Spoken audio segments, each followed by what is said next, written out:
On the interprovincial trade front, it's been about a decade since my Free the Grapes direct-to-consumer wine bill passed.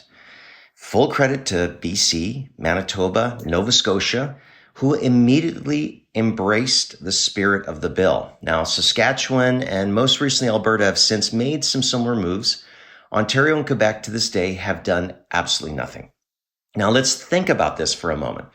Over a decade later, and still there are provinces that cannot be bothered to take this action just on this one small area of interprovincial trade. Now, obviously, we're not going to save the Canadian economy solely through the Canadian wine industry, but it illustrates the problems so many other industries also face. And make no mistake, American wineries, which Canadian wineries compete against, do not have these problems. A USA winery can sell directly through all of the United States and Canada. Now, this is also true for European wineries that can sell directly to Canada throughout the European Union. So make no mistake, we can and we must do better on interprovincial trade. That is why Pierre Poilievre, the leader of Canada's Common Sense Conservatives, has a plan. And I'm excited to tell you about some of it. Here's some of the details.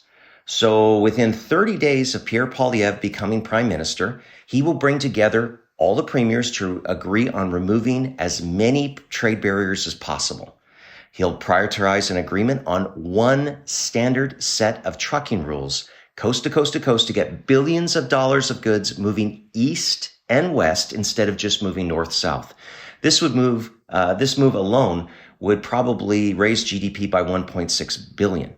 And he'd create a Blue Seal program so that doctors, nurses, and engineers from all the provinces and territories, and obviously those that are trained abroad, can quickly get certified and working in Canada up to our standard. He'll also offer a free trade bonus to get this deal done. That's really important. Every trade barrier removed by provinces will generate more GDP and thus more revenue. Conservatives plan to give this increased federal tax revenue back to the provinces so that they can remove those trade barriers and they can spend it on schools, hospitals, whatever else they choose. As this bonus would only be paid out of boosted government revenues from free trade, it wouldn't add to the massive NDP Liberal deficit. This is common sense conservative thinking, and we're going to bring home more business, make Canada less dependent on forces and countries outside of our control. We must take back control of our lives and country, and that means a common sense conservative government that puts Canada first. I'm proud to be part of your common sense conservative team. Canada first, Canada last, Canada always.